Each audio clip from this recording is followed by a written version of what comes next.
Hello everyone, so now we are going to talk about solvency ratio.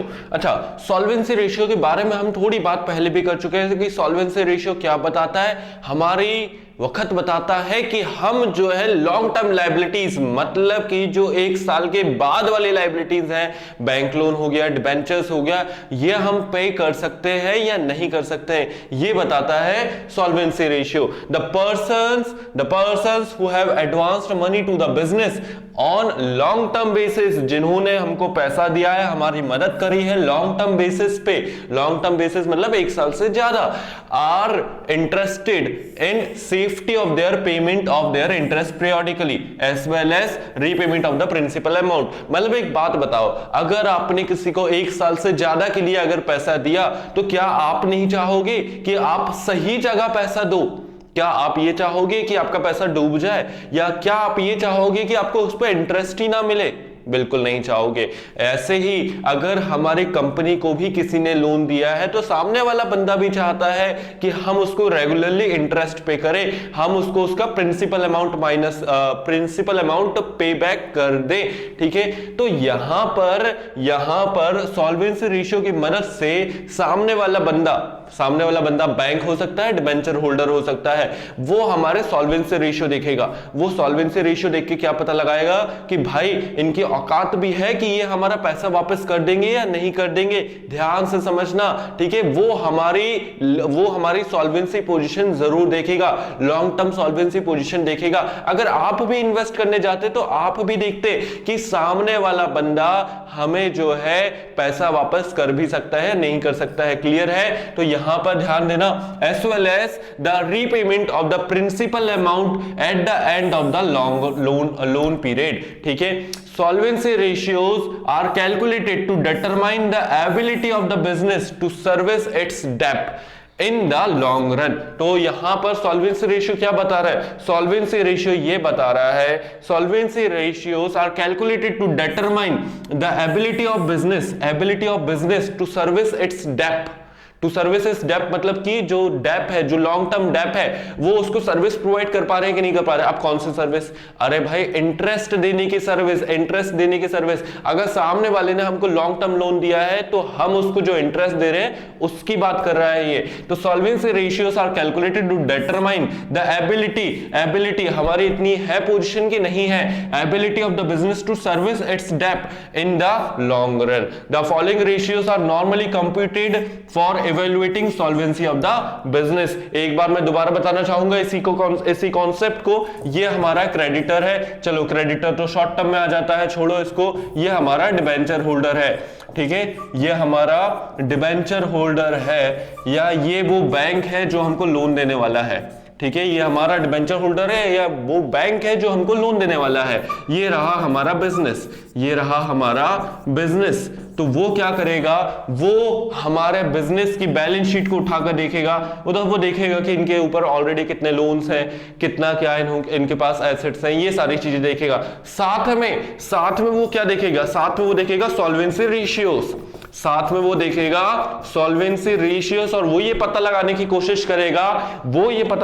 कोशिश करेगा कि हमारी लॉन्ग टर्म सॉल्वेंसी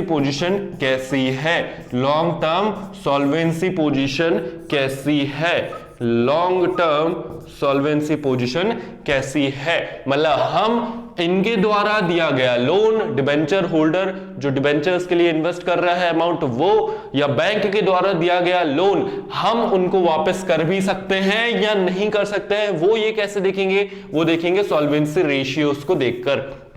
क्लियर है? और हम भी ये पता लगा सकते हैं कि हाँ हमारी सॉल्वेंसी पोजीशन अच्छी चल रही है कि नहीं चल रही है, और नहीं चल रही है तो क्या कारण है कि हमारी सॉल्वेंसी पोजीशन अच्छी नहीं है। तो उसके लिए पहले अपन को रेशियोज के बारे में पढ़ना पड़ेगा। चलो रेशियोज देख लेते हैं, कौन कौन से रेशियो है। सबसे पहला आता है डेब्ट टू इक्विटी रेशियो। अभी अपन फॉर्मूला इसका देखेंगे, सिंपल है फॉर्मूला, प्रोप्राइटरी फंड, इसके बाद टोटल एसेट टू डेब्ट रेशियो और इंटरेस्ट कवरेज रेशियो। एक एक रेशियो को थोड़ा अपन डिटेल में देख लेते हैं, फिर उसके बाद इन सभी रेशियोज पे अपन प्रैक्टिकल क्वेश्चंस भी सॉल्व करेंगे। सबसे पहला रेशियो डेब्ट टू इक्विटी रेशियो।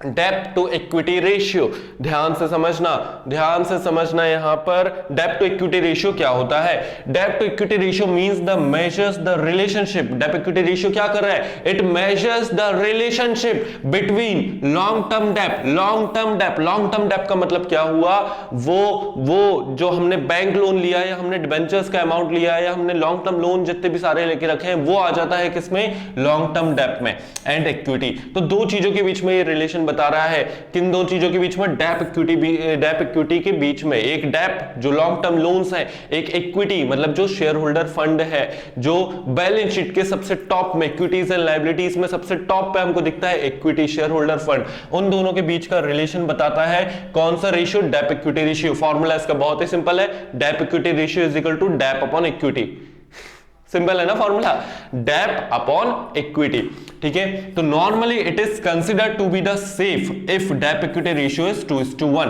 मतलब हमारी अगर डेब्ट कितनी है 2 लाख अगर है तो हमारी इक्विटी 1 लाख तो होनी चाहिए। It is computed as follows, डेब्ट equity ratio is equal to long term डेब्ट divided by share holder fund, long term डेब्ट divided by share holder fund, long term डेब्ट मतलब borrowings, long term borrowings, long term loans, debentures, ये सारी चीजें उसमें include हो जाती हैं, और शेयर होल्डर फंड, क्लियर है।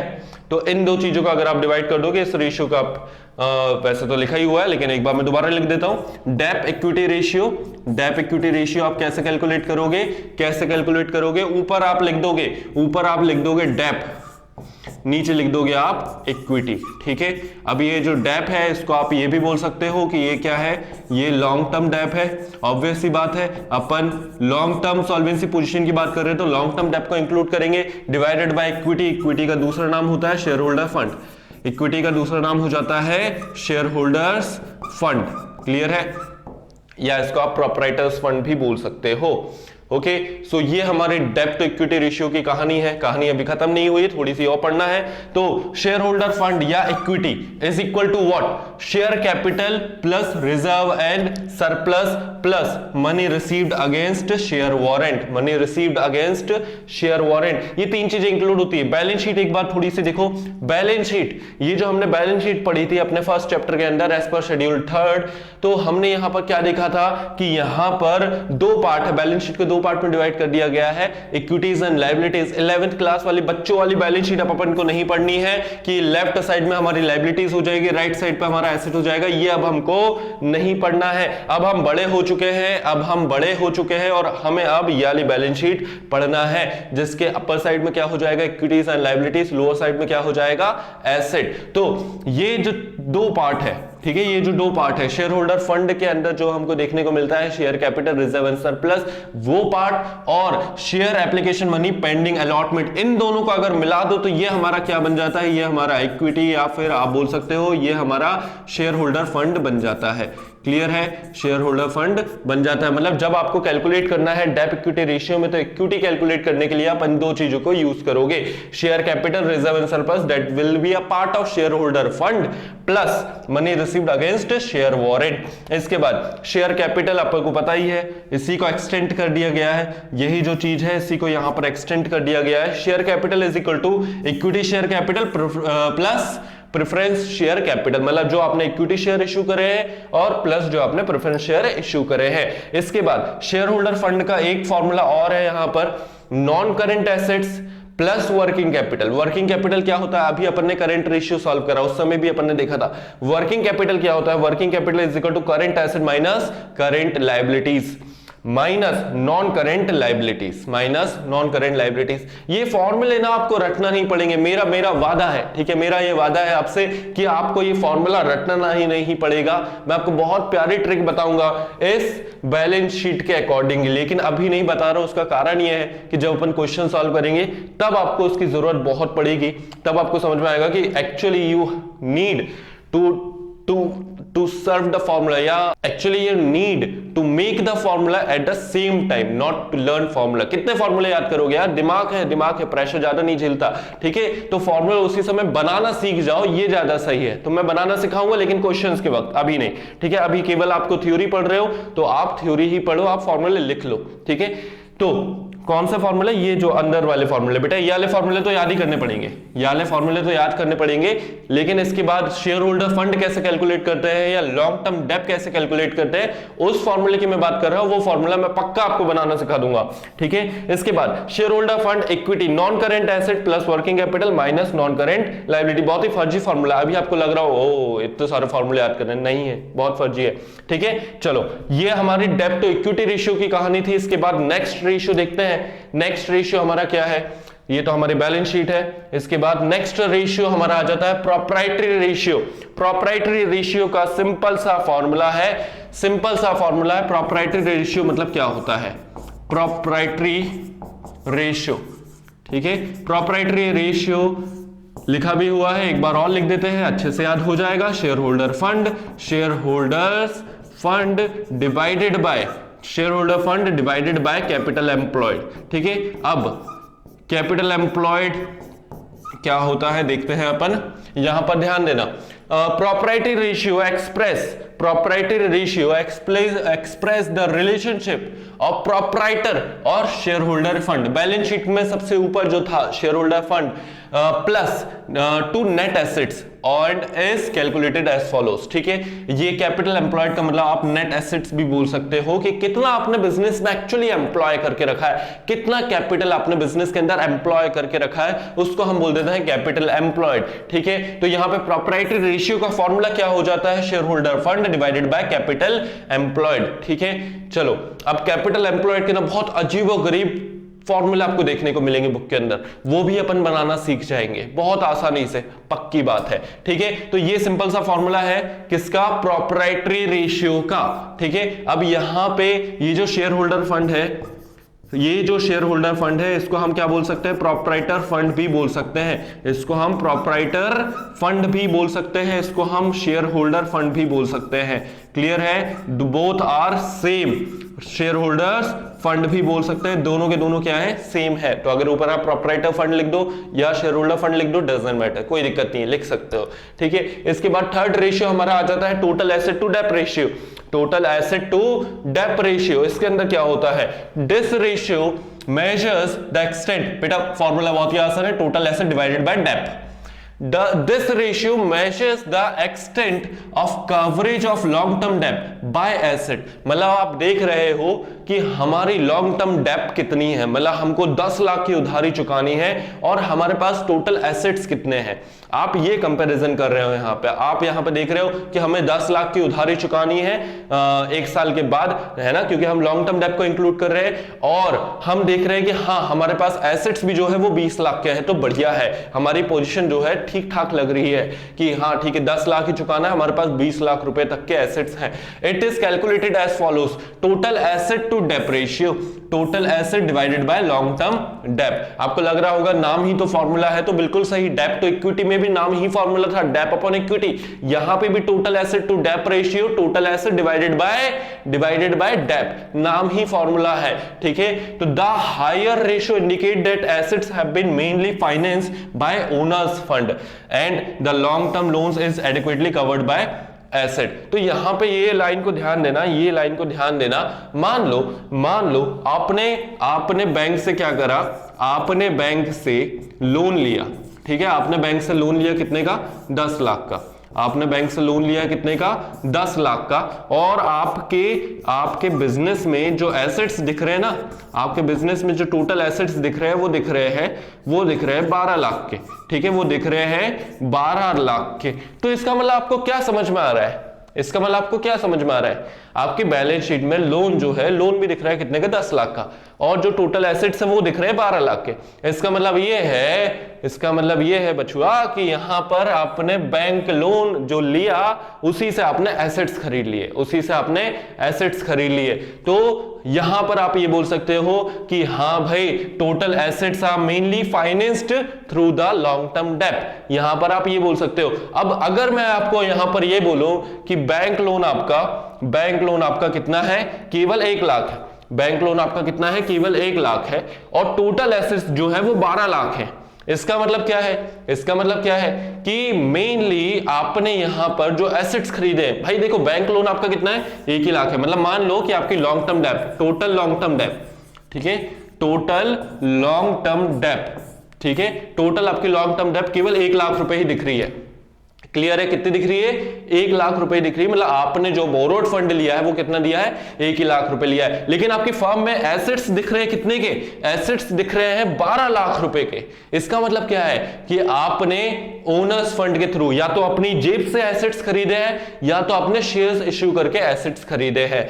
मतलब कि यहां पर आप बोल सकते हो कि आपके जो मेनली एसेट्स हैं वो किसकी मदद से आए हैं? वो आपके ओनर्स फंड की वजह से आए हैं। मतलब ये एसेट्स आपने मेनली कहां से खरीदे? ओनर्स फंड की मदद से खरीदे हैं। ये लाइन यहां दोबारा पढ़ना, higher the ratio, higher the ratio. यहां पे फॉर्मूला क्या चल रहा है? फॉर्मूला चल रहा है टोटल एसेट। फॉर्मूला क्या है इसका? Total asset divided by long term डेप्ट। ठीक है, total asset divided by long term डेप्ट, यही फॉर्मूला है ना? बोलो हाँ। ठीक है, तो अगर ये रेशियो ज्यादा है, अगर ये रेशियो ज्यादा आ रहा है, मतलब हायर द रेशियो, इसका मतलब क्या है कि टोटल एसेट ज्यादा आ रहा है। जैसे यहां पर अगर मैं आपको बोलूं, यहां पर अगर मैं आपको बोलूं ये 12 लाख, इसका रेशियो बनाओ, तो टोटल एसेट हम ऊपर रख देंगे। टोटल एसेट कितने के हैं? 12 लाख के हैं, और यहां पर हम रख देंगे 1 लाख। ठीक है, तो ये रेशियो समथिंग समथिंग कितना दिख रहा है? 12:1 का दिख रहा है, मतलब हायर दिख रहा है ना ये ratio. Higher the ratio means higher the ratio, ध्यान से पढ़ना, higher the ratio indicate that asset 12 lakh के assets have been mainly financed by owners fund. तो हमने ओनर्स फंड के थ्रू करा है। ऐसा नहीं कि भैया 12 लाख का लोन लिया और 12 लाख के एसेट्स लिया, ऐसा नहीं है। हमने शेयर से इशू करा है या तो हमने रिटेन अर्निंग डाली है। ठीक है, तो mainly through owner's fund and long term loans is adequately covered by asset. और लॉन्ग टर्म लोन्स जो है वो आसानी से हम एसेट से कवर कर सकते हैं। मतलब अगर हमने एक ही एसेट उठा के बेच दिया ना, तो हम 1 लाख का लोन भरपाई कर सकते हैं। ये बताता है हायर द रेशियो। क्लियर है? It is better to take net asset, ठीक है, नेट एसेट मतलब capital employed instead of total asset for computing this ratio also. तो यहां पे अगर आप नेट एसेट लेते हो, मतलब कैपिटल एम्प्लॉयड लेते हो, उस केस में it is observe that in that case the ratio is the reciprocal of डेब्ट टू कैपिटल एम्प्लॉयड। ठीक है, तो यहां पर अगर आपने रेशियो की जगह कैपिटल एम्प्लॉयड लिया तो ठीक है, उसका आपको इनवर्स देखने को मिलता है। लेकिन मेन जो आपको ध्यान रखने वाली बात है वो इतनी है कि हाँ, आपका टोटल एसेट टू डेब्ट रेशियो का फॉर्मूला क्या होता है? Total asset divided by long term डेब्ट। और साथ में जितना ज्यादा रेशियो होगा उतना ज्यादा आपको ये देखने को मिल जाएगा, ये समझने को मिल जाएगा कि अगर हमारा एसेट्स ज्यादा है, लॉन्ग टर्म लायबिलिटीज कम है, मतलब हमने एसेट्स को ओनर्स फंड के थ्रू फाइनेंस करा है। ठीक है, और साथ ही अगर टाइम आने पर हमको लॉन्ग टर्म लायबिलिटीज पे ऑफ करना पड़ जाए तो हम आसानी से पे कर दे। चलो नेक्स्ट देखते हैं हमारा यहाँ पे interest coverage ratio. It is the ratio which deals with servicing of interest on loan. ठीक है, ये रेशियो हमें क्या बता रहा है? ये हमें इंटरेस्ट ऑन लोन के बारे में बता रहा है। ठीक है, it is the measure of security of interest payable on long term डेब्ट। मतलब यहाँ पे हमको, यहाँ पे अगर अपन किसी बिजनेस को लोन देने जा रहे हैं, ठीक है, तो अगर हमने उसका इंटरेस्ट कवरेज रेशियो देख लिया तो हमें यह पता चल जाता है कि सामने वाला बंदा हमको इंटरेस्ट पे करने की रखता है या नहीं रखता है। क्लियर है? ठीक है, it expresses the relationship between profit available for payment of interest and the amount of interest payable। मतलब somewhere we get to know that how much profit is available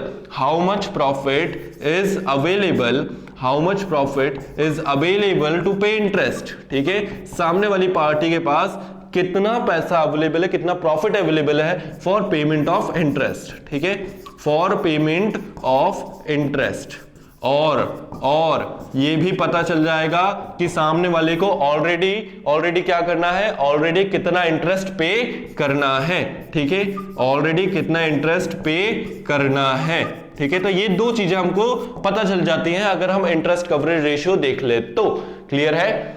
okay, तो इंटरेस्ट कवरेज रेशियो का formula भी कुछ ऐसे ही बना है, profit available for payment of interest, ये उन्होंने बोला। ठीक है, अगर हम उसको प्रॉपर लैंग्वेज में बोलेंगे तो हम उसको बोलेंगे net profit before interest and tax. Interest और टैक्स देने के पहले का प्रॉफिट कितना है। ठीक है, इंटरेस्ट और टैक्स देने का पहले, मतलब अगर मान लो आपकी 10 लाख की इनकम हुई, ठीक है, उसमें से 1 लाख रुपए आप इंटरेस्ट भर के आ गए, 1 लाख रुपए आप टैक्स भर के आ गए, तो अब आपके पास प्रॉफिट कितना बचा? 8 लाख रुपए। ठीक है, तो इस 8 लाख रुपए के प्रॉफिट को आप क्या बोलोगे? Profit after interest and tax, मतलब इंटरेस्ट और टैक्स भर देने के बाद का प्रॉफिट, ठीक है, ओके। और वो जो 10 लाख रुपए का प्रॉफिट था, 10 लाख रुपए का प्रॉफिट हुआ था, जिसमें से अभी आपको 1 लाख रुपए इंटरेस्ट देना है, 1 लाख रुपए टैक्स देना है। मान लो आपने टैक्स नहीं दिया, इंटरेस्ट नहीं दिया, ठीक है, तो इस प्रॉफिट को आप क्या बोलोगे? इस प्रॉफिट को आप बोलोगे net profit before interest and tax. नहीं समझ में आया ना? मुझे पता है। दोबारा यहां पे सुनो, दोबारा यहां पे सुनो, मैंने आपको बोला net profit before interest and tax, ठीक है, बिफोर इंटरेस्ट एंड टैक्स, ये क्या होता है? ठीक है, मान लो मैंने आपको एग्जांपल बोला कि मान लो आपका प्रॉफिट कितने का हुआ है? 10 लाख रुपए का हुआ है। आपको पता है कि आपको इंटरेस्ट कितना देना है? आपको इंटरेस्ट कितना देना है? आपको इंटरेस्ट देना है 1 लाख रुपए, ठीक है, आपको इंटरेस्ट देना है 1 लाख रुपए। आपको टैक्स कितना देना है? आपको टैक्स देना है 1 लाख रुपए, ठीक है, आपको टैक्स भी देना है कितना? 1 लाख रुपए। और फाइनली अब आपके पास कितना बच रहा है? अब आपके पास 8 लाख रुपए ही बच रहा है। तो ये जो 8 लाख रुपए बचा टैक्स और इंटरेस्ट दे देने के बाद, इसको आप क्या बोलोगे? Net profit after interest and tax, ठीक है। और ये जो प्रॉफिट था जब आपने इंटरेस्ट और टैक्स नहीं पे करा था, इस प्रॉफिट को आप क्या बोलोगे? Net profit before interest and tax. Okay, clear? Clear है ना? क्लियर होना चाहिए, ठीक है। चलो इसके बाद अब यहां पर अपन इसका फॉर्मूला देख लेते हैं। फॉर्मूला क्या है इसका? Interest coverage ratio. Interest coverage ratio, ध्यान से नाम पढ़ के ही समझ में आ रहा है। इंटरेस्ट कवरेज रेशियो मतलब हम इंटरेस्ट को कवर कर पा रहे हैं कि नहीं कर पा रहे हैं, हम इंटरेस्ट पे करने की रखते हैं या नहीं रखते हैं। तो net profit before interest and tax, ठीक है, ये जो profit available for payment of interest, इसको उन्होंने क्या बोल दिया है? इसको उन्होंने बोल दिया है profit before interest and tax. इसको उन्होंने क्या बोला है? Profit before interest and tax. Clear है? Profit before interest and tax. और इसको हम डिवाइड कर देंगे किससे?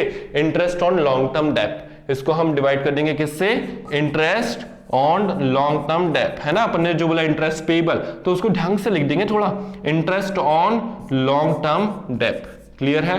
तो यहां पर हमको क्या हुआ है? यहां पर हमको इंटरेस्ट कवरेज रेशियो मिल गया है। इंटरेस्ट कवरेज रेशियो बेटा यूज मत करना, बहुत डंडे खाओगे टीचर से ऐसे एब्रिविएशन, ठीक है।